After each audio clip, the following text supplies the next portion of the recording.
So now let's have some questions. Anybody have questions? We can talk about questions and answers now. Anybody have a question? You. It was an entirely different issue. Say again? What about Watergate? Was that? Well, I mean, Watergate was, a crime, a foible of the Nixon administration. But, when I talk about the succeeding government is illegitimate, that's after a coup d'état. When there's a coup d'état, as we had with the murder of John F. Kennedy, the succeeding government that overthrows that government is illegitimate. That's what I say. Wait, question back there in the back, sir. Yeah. During your presentation, you talked about two films that showed aircraft flying into buildings as if to precondition Americans to expect what's to come. Yeah. Have you seen any films in the last maybe 2 or 3, 5 years that give you a clue as to what may still yet to become true here in America? That's a good question. I don't see that many films. So in the last 2 years, I could probably count the number of films I've seen on both hands. So I'm not the guy to ask, but there was another film by Arnon Milchan that was made in 1986 called Brazil. And it was kind of like a cult film, a very unsettling film, a futuristic film. And in this movie, Brazil, which Arnon Milchan produced, Terry Gilliam wrote it, terrorism is a fact of life. Terrorism occurs every day. It's a futuristic film where people are at a restaurant and a bomb goes off, and the waiters bring out some screens and put up the screens and the music plays on.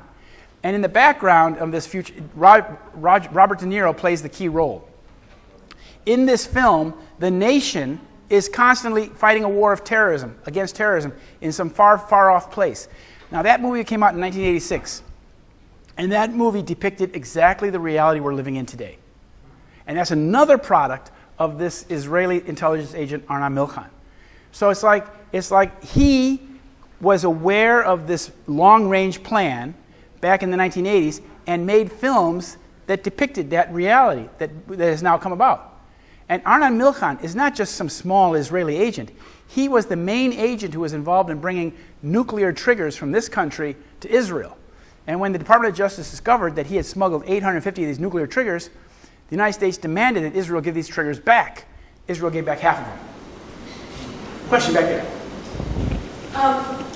In taking a look at 9/11 and the possibility that our government was involved with it, obviously, and given the fact that the Hegelian dialectic is used quite a bit in the terror false flag, could it be that because it is so obvious that it was an inside job and there was so much evidence to show that it was, that at some point in the future, part of this whole scheme is that we're eventually found guilty, that the United States government is found guilty of being complicit, and then that gives UN or whoever the right to come in and try the country? And no, I would say that, I've looked at this from all sides now, and there's no indication that this was an inside job done by any Americans. This was not an inside job. It's done as an inside job in the same way that a tapeworm is an inside job. A tapeworm is a foreign invader in your body who gets inside. And that's exactly what we find here. We find that the people who were involved in plotting and carrying out this crime were Israelis or American Zionists whose first allegiance is to the state of Israel. And they're the ones, so that this is why, like you maybe have seen, that the 28 pages has now been released. And the 28 pages is all about basically trying to pin the blame on Saudi Arabia by simply just the fact that some Saudi Arabia guy before 9/11, years before 9/11, helped out a couple Saudi Arabian guys in California, a little bit of money. And that these two chaps, these two Saudi Arabian guys, are named as having been on Flight 77. But wait a minute, let's go back to Flight 77. There's no indication that Flight 77 hit the Pentagon. So whether one Saudi gave some other Saudis some money is a moot point, because there's no indication that Saudi Arabia played any sort of major role in the planning of 9/11 at all. The planning for 9/11, the ideation, the carrying out, the cover-up, and the legacy is all an Israeli product, a Zionist project. So it was never done, it was never an American operation, but the Zionists have infiltrated our government to such a level. I mean, as you see, the top law enforcement in the country on that day was headed by an Israeli agent. Michael Shertoff, question here. Well, doesn't that overlook the fact, or ignore the fact, that many millions of Americans are Zionists, including members of the U.S. military and the U.S. government and other institutions, and that many of these people are running our system in various institutions in great numbers. Like Hillary Clinton. Hillary Clinton, you know, in that press, or in that leaked video, leaked email, she says that the best way to help Israel, she's the American Secretary of State. Her first concern should be helping the United States of America. But she was saying the best way to help Israel is to use force to overthrow Syria. So it's as you say, of course. I just came from Spokane, Washington, and I began that presentation by asking how many people in the room consider themselves to be devoted supporters of the State of Israel. Half the hands went up. So I knew I was dealing with an audience that had some hostility to this thesis. But there was only one guy who actually got out of line and heckled me. But it is as you say. There are millions of Christian Zionists in this country, and millions of people, or many of the people at the top level of our government, are de facto Zionist agents. When Bibi Netanyahu went and spoke to Congress about a year ago, he got 29 standing ovations from assembled members of Congress. 29 standing ovations. And this is a man who is the mastermind of the war on terror and 9/11. So it's obscene beyond our imagination how far gone this country is with this Zionism. Zionism is basically, I would say, a false prophet. You know, they say that in the end times that people will be deceived and there will be false prophets. The whole idea of Israel being a sanctuary for the Jewish people and everything is a false prophet. Question there. How and when did Israel get this stranglehold on American culture? It's been a gradual process, and as you may know, actually the Jewish community was strongly anti-Zionist in the 40s and the 30s. American Jews saw themselves wanting to be Americans and assimilate in America. But gradually, especially since the 1960s, more and more and more it has become that they have infiltrated, and it's been primarily due to their power of the media and academia. Firstly, in the media, the American people have only been given like the rose-colored version of Israel, the Exodus version, you know, the Paul Newman version of Israel, and thinking that Israel is like the city on a hill. And in academia, because the history of Zionism, the history of Israel is not taught. I know, I studied Israel-Palestine at University of California. There were no courses on the history of Zionism because they don't want, the Israelis and the Zionists don't want the American kids to study this history, because if you study it, if you just crack a book on it, you will be shocked by its savagery and its criminality. So that's why Zionism is not taught. And there's a very good, you know, the Israelis are the best sources of Israeli history, actually. And there's a book called The Encyclopedia of Zionism and Israel, printed in 1970 in Israel. And I used that, back in Sweden, the library has a copy of that. And it's a 2-volume set. And you can read about how it all started. The Rothschilds started Zionism by creating secret societies in Eastern Europe. You know, groups called B'nai Moshe, Sons of Moses, B'nai B'rith, obviously, in New York, and the Lovers of Zion. And what they did is they went into the Jewish communities in Eastern Europe and preached this doctrine, this political doctrine, that you Russian Jews or you Belarusian Jews or Ukrainian people, you need to learn Hebrew and go to Israel, go to Palestine. And so they started pushing people there because they wanted to create this Rothschild state, but they needed people. And the people weren't coming, so they had to sometimes, you know, put a bomb behind them. Like in Iraq, the Iraqi Jews didn't want to go to Palestine. They didn't want to go to Palestine in 1948. So Mossad went into Baghdad and put bombs in the synagogues to scare the Jews to go to Palestine.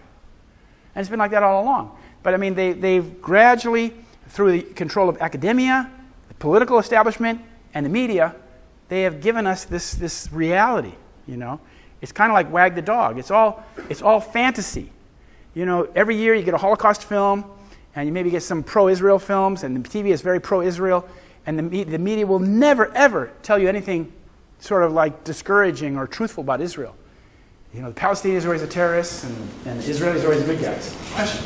When they announced the release of the 28 pages from the commission, they also said the lawyers were happy for the families that were suing the government. And you wonder why? Because there are going to be big lawsuits. There will be lawsuits coming out of this. and they will do like they did with Iran. The lawyers are going to be very happy because they're going to sue Saudi Arabia. They're going to say that this is indication that Saudi Arabia is like involved in 9/11. Therefore, we're going to hold you responsible. Cough up some money this way, and the lawyers are going to make money like. But are they talking about first responder families? They're not talking about the families that took the settlements from. It could. Well, it could be. It could include all. It could be because now, because it's not the same. They're not going to sue the airlines. They're now going to sue Saudi Arabia. So anybody can join that lawsuit who has some standing for suffering, right? So it'd be first responders. It would be the people who on the planes. Anybody who was affected by 9/11 could join the lawsuit and ask and go for the deep pockets of Saudi Arabia. One other quick question. Yeah. Whatever happened to Michael Rupert, from the wilderness? Yeah, well, he supposedly committed suicide or was suicided in Sausalito, California, I think it was. What? Well, why did he commit suicide? Why? Yeah. Well, I don't know. It's a good thing. I met Michael Rupert on one occasion in New York back in 2002 or something like that, where I wound up speaking. And I was backstage and I said, "Hello, Mr. Rupert," and he wouldn't go near me because his organization, from the Wilderness, was being controlled by, in my opinion, there were two people that were at very high level at that time. Jamie Hecht, from the Hecht family of Hollywood, Jewish family, and Jenna Orkin. And Jenna Orkin was completely against, she was trying to shut me down every way she could. Because my analysis was I was the only one out there talking about Israeli involvement in 9/11 from the beginning. And so she tried to prevent me from speaking in Europe, for example, and did a lot of things like that. But these were the people that were controlling him. And they got him to go along with this notion that 9/11 happened because of peak oil. Peak oil being the idea that we were at the top of the discovery of oil, and from now on the oil discoveries would be tapering down. And so that was the kind of like the false premise they sold him. He swallowed it, and I don't know why he killed himself or if he was killed. I don't know. But it may, who knows? Who knows? I wouldn't speculate. What question there? I wish I could remember where I read this, but videos of Israel giving medical treatment to ISIS and then treating them and sending them back. Yes. So yes, that that's to me true. showed. Yes, that's true. That's true. It's actually been on Israeli TV that ISIS actually has an enclave right on the Israeli border in the Golan Heights. If you look at ISIS-controlled territory, you will see right on the Israeli border there's ISIS-controlled territory. And so what they do is that Israeli TV has shown this, that when some of these anti-government fighters, these Syrian militia guys or ISIS fighters, are badly wounded, they're brought to that border, and Israeli military ambulances take them to a hospital in northern Israel where they're treated, and then when they're getting better again, they're brought back and sent back into the war. And so it's like the Israelis are helping very much in the operation. Of course, the Israelis bomb Syria now and then as well. So it's like, again, we're seeing a situation where the United States, Saudi Arabia, and Israel are actually supporting anti-Western groups against the government of Syria because they wanted to destroy the government of Syria. But I think that you would have to say that the evidence indicates that they really don't want to overthrow the government of Syria. They want to destroy They want to destroy Syria first. If they wanted to get rid of Assad, they could just drop a bomb on his house and be done with him, right? But they don't do that. Rather, they're destroying the country and the infrastructure willy-nilly, and half the population is now displaced. So we've created this huge humanitarian disaster in Syria because they want to get rid of the president, but they don't want to do it. They want to do it slowly, like to extend the pain. This is criminal. This is immoral. And when you tell people that solving 9/11 is the war, people say, "What war? What war? We don't feel any war here. I'm going home and watch football now." And that's what they said to my wife in Sweden. My wife said that we were going to America on a tour, talk about 9/11 truth and ending the war. And the history teachers she works with said, "What war?" And my wife teaches Syrian refugees and Afghan refugees whose parents have been killed by ISIS. I'm just showing how disconnected people are in the West, because people in America, and we kind of like look at that war, oh, that's those Arabs fighting among themselves. That's those Muslims, We're the ones our country is the one who makes all that war fighting possible. We're the ones who have given all those Toyota trucks to those guys. There's one video where these convoy of Toyota trucks, ISIS, are going across the desert of Iraq, for minutes and minutes and minutes. At the very end of the convoy, you see an Apache helicopter pulling up the rear. The Apache helicopter is U.S. military, and he's protecting the ISIS column going across Syria or Iraq. Question there, sir. Well, just another factoid that supports what you were saying is that the insurgents that went from Egypt into Libya and invaded and overthrew Gaddafi were heavily supported by the United States, both with their arms and materiel, but also with U.S. air support in many ways. Mm-hmm. And that after the fall of Gaddafi, it was widely reported in the media that hundreds and hundreds of these same mercenaries that had overthrown Gaddafi went to northern Iraq and Syria to join ISIS. Right. As you say, it's a band of roving mercenaries who are very highly paid. And Mr. Putin of Russia has made that very clear in pronouncements that these characters that are waging war in Syria are a bunch of highly paid mercenaries who will basically go and serve whoever's paying them the most. That's the way it goes. Back there in the back row. Yes, I have a mini situation like this when you're saying we should spread the truth and take me to Colossian. I did a postdoctoral fellowship at Johns Hopkins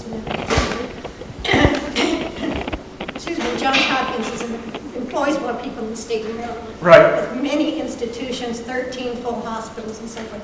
I was with an institute that was basically run by Israelis. Was what? Was run by Israelis. Yes. It was completely a Jewish institute, and people would always go to Israel. Yeah. Now, the higher ups, and one of them was the brother-in-law. It was part of Johns Hopkins? Yes. Yeah, well, Johns Hopkins, it grows, it just takes in things. And if it wants the land, it will take in whatever institute and then incorporate it. So sure. It was its own entity, but it was part of Hopkins, and it was run by Israeli Jews. Right. And the thing that as a fellow there, I was in developmental pediatrics. I was not in administrative or anything. Yeah. But they were taking money from government programs meant to help severely handicapped children. Yeah. And they just go to Israel. They wouldn't be there. Yeah. These children weren't helped. Federal laws were being broken for education for handicapped children. Yeah. So it was a nightmare of a year, and I basically got through it. But at the end, I came to Portland, and I decided to do something about it, to blow the whistle. And it's at every level you go, you're stopped. Yeah. There's somebody there who prevents that word from getting out. Yeah. Whether it was on the Baltimore City Department of Education level, I would get calls from lawyers who would say, oh, explain it away, that this probably wasn't happening. Yeah. And I would say, where's your money going? Where is the grant money going? The Decade of the Brain in Congress was named to research all the technology of the brain and to see how it's applied to help these children. It wasn't applied, it was taken to goodness where. All I knew is that they didn't work, they went to Israel. Right. And lived most of the time in Israel and came back. But now, this didn't have to do with 9/11 per se, because this was in about 2000. Yeah. But I got up close and personal the fact that I kept hitting these walls to try and say, hey, look what's going on here. These children, this law's being broken, this money's being wasted, this is wrong. Yeah. And clear up to the federal level. I could not get it, but I wouldn't let it go. And I finally turned it in as fraud to the Treasury Department. And the man I talked to, they actually assigned someone to listen to me. And I told him, I said, you don't have to report back to me, but do something. Do something with what's going on. These children are dying on the wards. And then I gave it like 4 or 5, 6 months to kind of just, and then I found out he'd been fired and nobody had any record of any of my reports. So that's where it goes.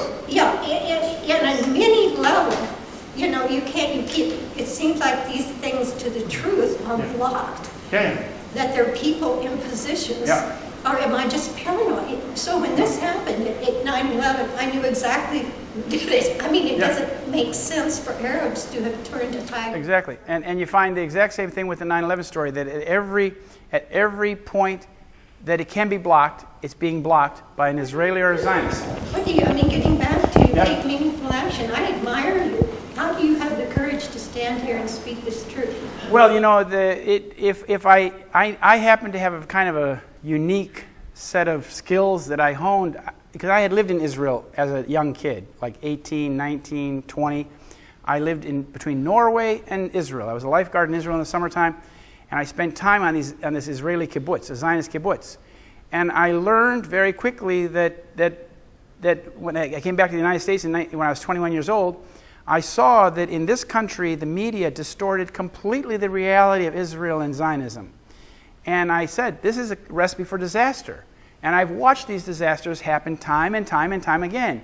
From the attack on the Liberty, the 1982 bombing in Lebanon, all of that, the destruction of those Marines in Beirut. And I said, this is a recipe for disaster. But then I became very concerned in the year 2000 when George Bush was elected and they had Ariel Sharon in power in that country. I said, this is exactly the same constellation that brought us the war in Lebanon in '82, when Ronald Reagan and Menachem Begin. And I told people, this is not going to end well. And 8 months later, it did not end well. And from the very beginning, I understood that this was possibly an Israeli false flag terror attack when they arrested those 5 dancing Israelis in New Jersey that day. They were clearly in on the whole thing. That meant that Israeli Mossad was involved in the whole thing. So I began exploring it as a hypothesis that it was, in fact, an Israeli false flag terror attack. And I've discovered that, as you said, at every point of the matrix, you find an Israeli or a Zionist agent. Well, hello, who are they covering up for? The German death cult? The Saudis? They're covering up for Israel and the Zionist establishment. And Israel is only really like the fist on the body of the Zionist International. The heart of the Zionist International is the Rothschild family in the city of London. They own the private city of London, the 1 square mile in the middle of the inner temple. And this is where it's global. Israel is just the operational arm. It's the fist of the Zionist enterprise. But it's a global problem.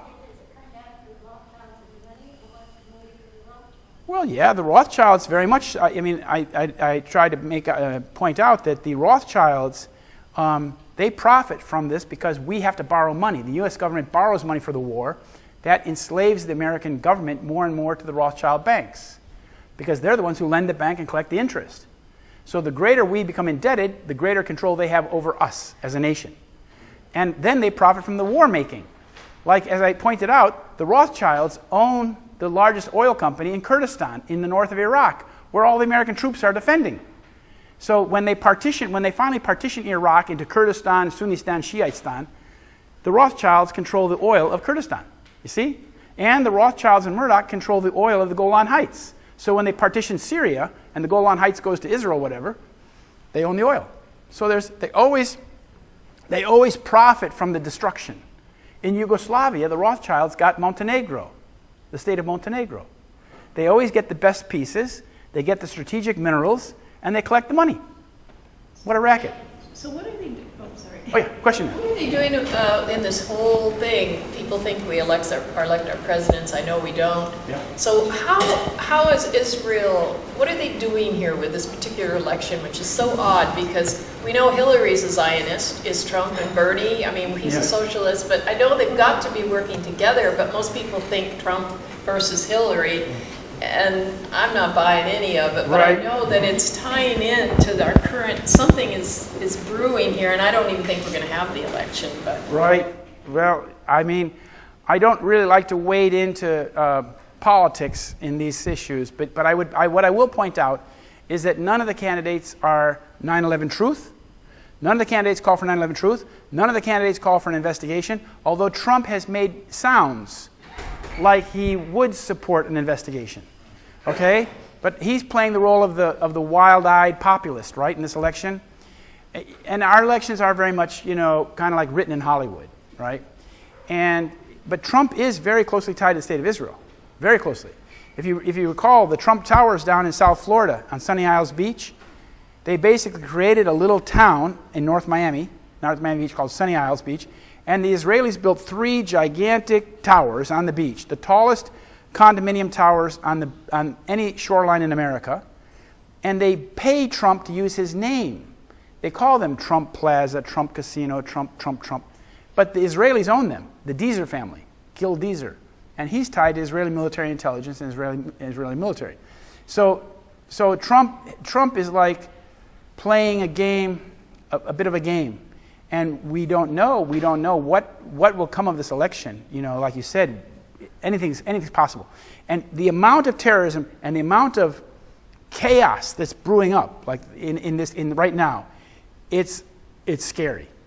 And so we don't know what's going to happen in Cleveland next week, or in Philadelphia next week, or what's going to happen anywhere. But terrorism is really, they are really throwing logs on the fire at a faster rate now. In the back row. You talk quite a bit about Zionist-controlled institutions in this country, and I wanted to tell you that I'm a member of the Boycott, Divestment, and Sanctions Against Israel organization. I do my own thing, but I'm affiliated with them.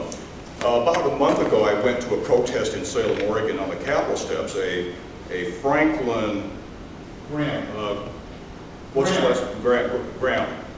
Yeah, Billy Graham's son basically was there. Huge turnout. And I had my signs there, Christians, dump Israel, signs of that nature. You can imagine the response I would get. And I could, when you're talking about institutions owned by Israel, maybe one of the things I'm not necessarily suggesting you talk about this, but the fact that evangelical Christianity is a wholly owned subsidiary of Zionism. Right. Yes, exactly what I experienced in Spokane. In Spokane, they have these evangelical preachers who have converted a lot of the people of Spokane into card-carrying Christian Zionists. And it's like this one guy who heckled me wasn't making any sense at all, but he firmly believed it. It reminded me of what Mark Twain said. It's not so much what people know that's wrong, it's they know so much that ain't so. And that's where you get these Christian Zionists. They believe, the guy stood up and he said, there is no Israeli occupation of the West Bank. That's Judea and Samaria. It's like, whoa, how do you argue with people like that? Yeah. And, it's like, I recently saw a Palestinian who wrote about Zionism as being a psychopathic belief.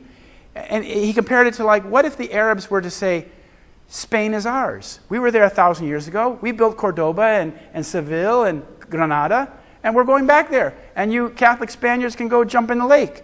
That would be the same thing. You would say they're absurd. They're nuts. But the Israelis are allowed to say this, and nobody says they're nuts. Benjamin Netanyahu stood up in front of the United Nations, and he said, they found a shard of pottery in Israel, in Jerusalem, and it said, Benjamin Netanyahu. He said, that's my name. Well, his father's name was Milakovsky and was born in Warsaw. Hello? But he's so psychopathic he believes his own lies. The lady in the pink beret. Okay, 2 things. First of all, how did you ever get to talk with Wesley Clark? Oh, I didn't talk to Wesley Clark. Wesley Clark said that on Amy Goodman's show. He said it in several places. He spoke in San Francisco, and he said that. And about the same time, 2007, Wesley Clark appeared on the Amy Goodman show. And he recounted exactly what he had seen at the Pentagon shortly after 9/11. And as I said, he said that in several speeches. And he's got a sharp mind. He remembers all seven countries right off the top of his head. I would have a hard time doing that. But what he said is that he revealed the game plan. In 2007, the game plan was already pretty far advanced. But he revealed that this was the plan, and as you can see, this plan does not benefit the American people in one single way. This is destructive. This is harmful to our nation. What we're now dealing with is what President Washington and President Jefferson warned us against. They warned us against having sort of like habitual relationship, a love, a friendship, or a distrust of any country. They said avoid these kinds of situations. Have commerce with all, trade with all, peace with all. But don't form any special alliance with any one country, because then that country's problems become your problems. That's exactly what Israel is doing. Israel is grafting their problems onto us. So like those 5 Israeli guys that were busted on 9/11, the guys that were clicking their lighters and photographing the burning trade towers and high-fiving and cheering, when those guys were captured by the New Jersey cops, they said, hey, you got the wrong guys. We're Israeli. We're your friends. The Palestinians are the problem. The Palestinians are your problem, not us. You see? That's the game they play. And they expect most Americans believe it. Another question? So does Obama have any clue, or is he totally clueless? A clue. How much of a clue does Obama have? Obama was created by the Chicago Zionist establishment. He was created by a man named Philip Morris Klutznick, who was the president of the International Order B'nai B'rith. He was the head of that B'nai B'rith. And his daughter, Betty Lou Saltzman, that's his own daughter, she's the person who presented Barack Obama to the Jewish community in Chicago in 1992 and said, Barack Obama will be America's first black president. And then she commissioned, with her daddy's money, she commissioned David Axelrod and Rahm Emanuel to create Obama to be a candidate. And they trained him, and they honed him, and they corrected him, and they built him, and they taught him. And then they created him almost like a golem, a Yiddish a creature to do the work for the Jewish people. And they foisted him. And what's interesting, I'm from Chicago, and when he was elected to Congress in 2004, he was elected in a campaign where there was only one horse running. The opposing candidate had dropped out from some sort of sexual problem, and so the candidacy for the Senate seat was only Barack Obama. And then that guy from Maryland, the black candidate from Maryland who was kind of conservative, I keep forgetting his name. He had run for president before. Who's that guy? Not Ben Carson. The guy from Maryland. He's a conservative candidate, but he's a black guy. He came over to Chicago and said, "Well, I'll run as the opposition," and he actually got 30% of the votes, even though he was from Maryland and had nothing to do with Illinois. But he did it only to make it look like it was a 2-horse race. But Obama has won 2 of his elections in exactly the same way, and that's what they do. That's what they're doing now. Also, when they run John McCain against Obama, or when they run Dukakis against Bush, they're running some candidate who looks like is ridiculously weak. And what I fear what they're doing with Trump is that they're creating a candidate who destroys his own chances and throws the election basically, to Hillary.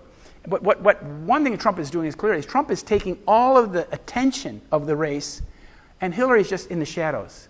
I mean, wait, come on, Hillary and the Clinton family have committed crimes in the last couple of weeks, just trying to cover up this email scandal, right? And it's like that doesn't really make it into the headlines because Trump's always doing something more spectacular.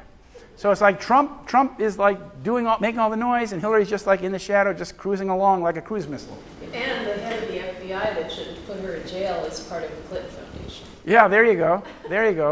And Bill Clinton goes and talks to the Attorney General at the airport. Question, sir. 2 questions. Brexit now looks to be like another money take that the Rothschilds put in place, like they did previous to World War II, where they came in and sort of scattered everybody, got them all confused and scared about bonds, and they sold all the bonds. Rothschilds had bought all the bonds, and then they turned around and said, "Oh, there's no problem," and then they profiteer from it. Right. Can you explain Brexit? Is this another sort of currency grab and more money laundering going on by the Rothschilds yet again? And then the next question, with children and hopefully down the road grandchildren, are we all going to become the United States of a Zionist state? Or are we all going to become the United States of Israel? Or where do you see us going? Well, we already are the United States of Israel. I mean worldwide. Yeah. Oh, okay. Worldwide. Well, I mean, currently our country is giving more than $3 billion a year to that little country, and they are now trying to get Obama to sign this memorandum of understanding that would lock in $5 billion a year for the next 10 years. And all the while, Netanyahu says, we don't need American money. We can easily live without American money, as they argue for twice as much. Yeah? And they want to sign this before Obama leaves office because they figure Obama will be easier than whoever comes next. But the first part of your question about Brexit, I really don't know if this was... But clearly, the British people don't like the EU. And the feeling that the British people have for the EU is found all across the European Union. People don't like it because it's undemocratic. And one of the worst things is that now these nations have lost, when they're in the European Union, they have lost their own control over their own foreign policy. So they have to all go along with whatever the EU dictates. And the EU is not democratic. The EU is run by, it's like the United Nations, it's run by a commission that's not elected, the commissioners. The General Assembly of the United Nations is like powerless. The policies are created by these unelected guys at the top. And so people want out. And another thing why they want out is because the European Union is dictating how many refugees each one of these countries has to take. And many countries in Europe don't want it. Hungary, for example, they don't want millions of people to come into their country. They want to defend their country. But when you join the European Union, you lose that right. You lose the ability to say no to influxes of people that Brussels dictates. Any more questions? In the back row. Two questions. Do you have any information on the engine that was used? They talked about that they were actually Pratt Whitney engine in the United Airlines as opposed, and United Airlines only used GE, General Electric. Yeah. Well, there was, about the engines, you know, there were a couple engine parts that were found. There was a very small engine part that was found at the Pentagon that clearly did not come from a big plane. It looks like it came from some sort of missile, a cruise missile or something. It's a small fan. And the engine on Murray Street, there was an engine found in New York. That engine was found. And the most obvious thing is that that engine, although it was found on the street, was never identified. They never took it apart and showed the people, look at this engine was this part number, was put on this plane on this date, and that's Flight 175. Now, why didn't they do that? Because clearly, obviously, that engine did not support their story. If that engine was proof to support their story, they would have shown it, but they didn't. So the pieces of the aircraft that were found on the streets of New York were destroyed, just like all the other evidence. So we don't know. Second question is, what's the end game? You know. Well, the end game. What appears to be the end game is basically what appears to be like a world war against Islam. I mean, just what the Masons have been talking about for a long time. Albert Pike talked about it. But that seems to be the game plan that the Israelis have pushed. They're pushing constantly for basically war with Islamic states. The modern-day crusade. Exactly. Well, that's what George Bush said in the very first day, right? And then they said, hush, hush, you can't use that word. You can't use the word crusade. But what the Israelis have pushed all along is U.S. and our Western allies should go to the Middle East and wage war against those nations and states and those entities that are resisting Israeli domination in the Middle East. So basically they want a Pax Israelica, so that there will be a peace in the Middle East where Israel is the dominant party. It's the only country that has nuclear weapons, and all the other countries will basically be ethnic states as well, so that there will be nobody will have a leg up over anybody else. They'll say, well, we're all ethnic states here, and we're the ones that have nuclear bombs, and so you listen to us. So they'll be annexed. Yeah. Controlled. Questions? I was surprised to come across a news article that says President Bush admits Iraq had no weapons of mass destruction and nothing to do with 9/11. Yeah. I've never seen this before. Yeah, well, that's the thing is that, and then George Bush made an ass out of himself at one of those press dinners that they had. You know, they had this yearly press dinner where he joked about, no weapons of mass destruction here, no weapons of mass destruction there. He joked about the fact that he had destroyed the country of Iraq looking for weapons of mass destruction that they knew didn't exist. I mean, thousands of Americans died in this campaign. More than 1 million Iraqi people have died. And he jokes about it? And that's why we need to have an inquiry in this country, just like they just had in Britain. We need to have an inquiry to hold our leaders, our former leaders, responsible. The only thing that's going to save America is if we people actually stand up. That's right. Most of them are uninformed. So. Bingo. That's why I'm doing this. Question. You're talking about chaos, and this is a time with a lot of potential for terror. With the Olympics coming up in Brazil, I had read the former president, the woman president of Brazil, who was ousted, Yeah. she turned down a contract for the Israelis to, or an Israeli company to have the security for the Olympics. And that they're saying that was the watershed moment and that they had to get rid of her. Now, I don't know if another Israeli company or if that Israeli company has the security for the Olympics, but to me that's a huge red flag. Absolutely. Absolutely right. When you hire Israeli security, you better watch the back door, because something's going to happen. Because and that's unfortunately the situation. As you said, Brazil Olympics is one of the situations. But the big thing that's in play right now is the United States of America. We're in this conclusion of this presidential campaign that went on for like 3 years now. But I'm afraid at what's going to happen this summer. I don't think that Cleveland and Philadelphia conventions are going to be peaceful. I'm afraid that there's going to be some real nasty business going on there, inserting mob violence, for example, and perhaps terrorism. But I mean, this just in the past week we've seen in the past 2 weeks or a month we've seen like massive terror attacks happening every week. It's frightening, and it's meant to be frightening. Question there, the ma'am. Zika virus appeared shortly after Rousseff kicked the Israeli company out of it. It's the old trick of the gangster hanging on a meat hook. Question there. An example of it. All those terror attacks that you're referring to all over the country, they're false flag, and it's being fed to the people by the media. Right. Why do people still believe mainstream media? I pay attention to mainstream media only because I want to learn what they are doing. Exactly. You're like me. When you start paying a little bit of attention to some details, you realize right away that it's all cooked up, that nothing makes sense. That's right. If you look closely at the Boston Marathon or Sandy Hook, even if you dig a little bit, nothing makes sense. Why don't more people do it? Why aren't there more people here? Yep. Well, that's a good question. That's a good question. And why won't more people listen? Well, because it's a very tough pill to swallow. It's a tough pill to swallow for Americans to consider that the media is controlled, that the government is not on our side, and that this stuff is like, Americans believe in democratic elections. We believe that, and we cherish the idea that we have a free press and that we have a democratic government. We're taught since the time we're little kids that we live in the greatest democracy in the world. And when you realize that your elections are controlled, the vote count is fraudulent, that the media is controlled, and that they're doing like a 24/7 psyops against us day in and day out. Whoa, it's too much for most people to handle, and they're not ready to leave those cherished beliefs.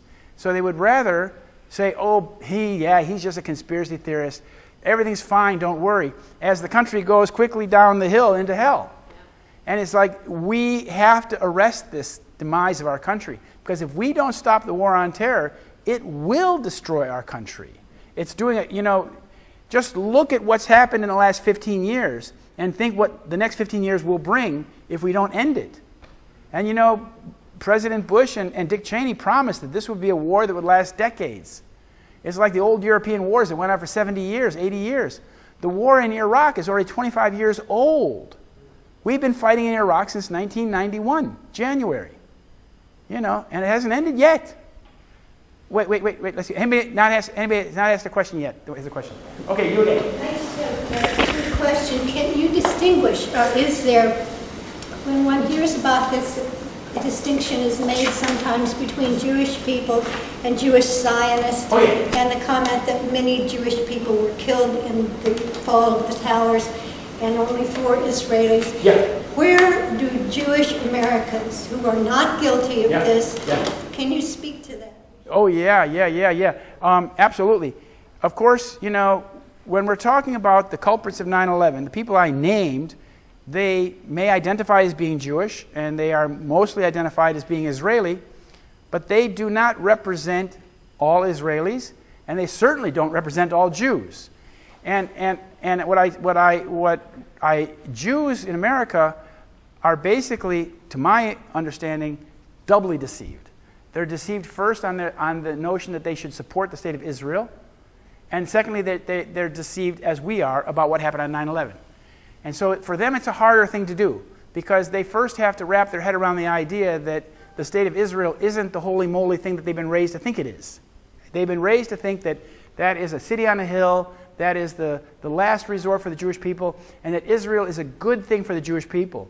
If you read what Israeli authors will tell you, people like Avi Schleim from Israel, they say that Zionism is the worst enemy of the Jewish people because it makes them vulnerable. It brings them into a war situation, and it associates them with terrible crimes that put them in danger.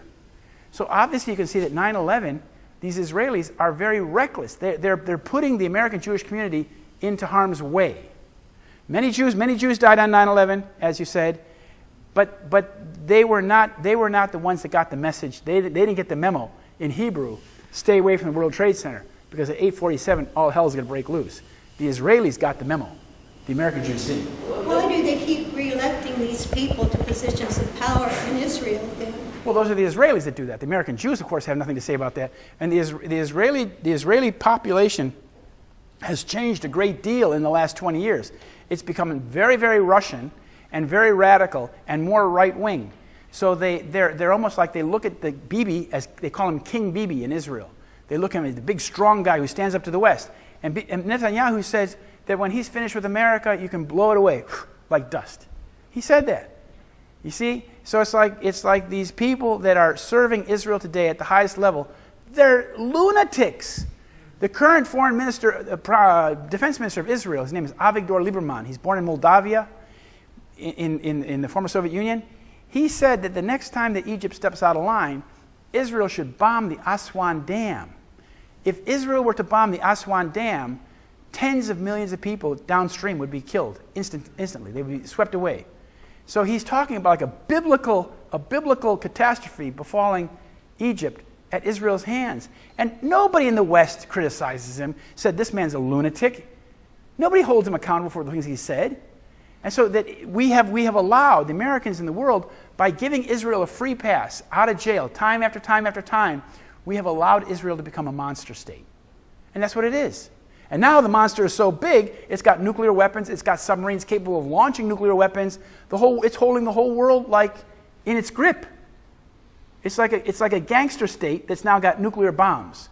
Hello, you know. So if you're looking for a group of terrorists with nuclear bombs, look no further than Tel Aviv. Question there, sir.